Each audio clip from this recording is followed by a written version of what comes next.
Good day, everyone.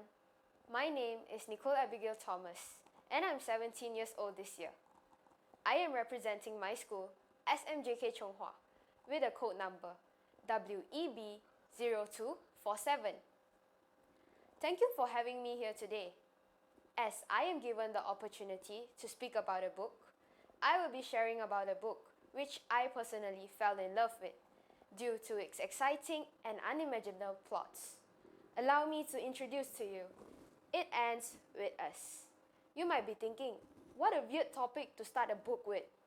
I was too skeptical when I first picked up this book. However, as the saying goes, do not judge a book by its cover. So, without further ado, allow me to introduce to you the backgrounds of this book. This book was authored by #1 New York Times bestselling author, Colin Hoover. This American author published this book on August 2016. This book has a total of 2 parts. The first part is chapter 1 to chapter 17. The second part, chapter 17 to chapter 35, with a total of 285 pages. The reason behind me choosing this book was because of its great moral values and the awareness that the book gave me. On top of that, this book has some amazing quotes which I will be quoting as we go on. So, do lend me your ears and let's get started. First and foremost, I would like everyone to take a minute and ponder upon this question. Would you do anything for love? And thus, I quote, "Sometimes it is the ones we love the most that hurts us the most." Kicking it off with our protagonist, Lily Bloom, a 27-year-old young, spirited woman who was determined to change her fate. She wanted to leave her hometown called Mayenne. This was because of her ill-fated relationship with her father. Her father was an abuser. He chose violence over words. And thus, Lily thrived and worked hard to change her fate, and she succeeded in moving to Boston. She also succeeded in opening her own florist business. We all know that we can't change what happened in the past, and we most likely can't change whatever that happened in the future. Thus goes the same for Lily's life. Lily fell in love. She fell in love with a neurosurgeon named Raoul. The first few months of their married life were like a fairy tale. It was magical. However, following the actions that Raoul took towards Lily, it was unreasonable and irresponsible of him.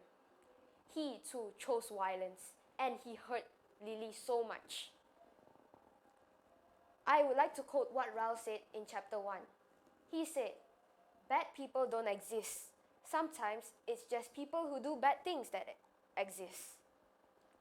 And so, with all that said and done, Lily still chose to stay. She endured all the pain that Raoul did towards her. After a few months while they were at a diner, Lily met her past lover, called Atlas. Atlas was a boy back in Mayenne. He was once homeless and Lily found him. Lily clothed him when he was naked. Lily gave him love when he was alone, and most importantly, she fed him when he was hungry. And so, Atlas never did forgot whatever her deeds towards him.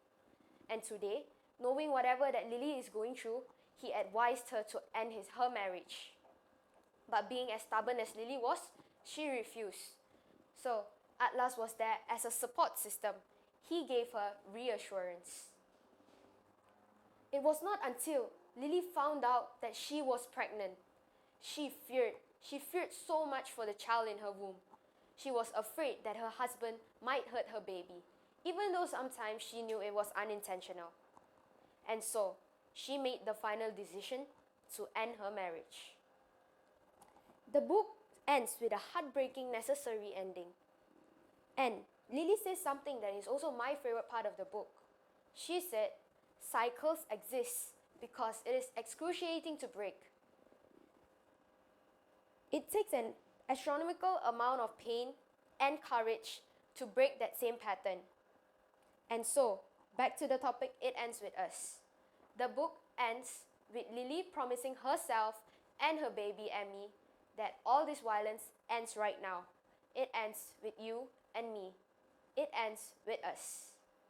And so, for me, this book is just a wonderful story, as it portrays a love story about loving oneself over someone else that you love. And so, I would rate this book with a 5-star rating, and I would recommend it to every Tom, Dick, and Harry. And before I end my speech, just a gentle reminder to everyone. Some things has to end with us. And that's all from me. Thank you.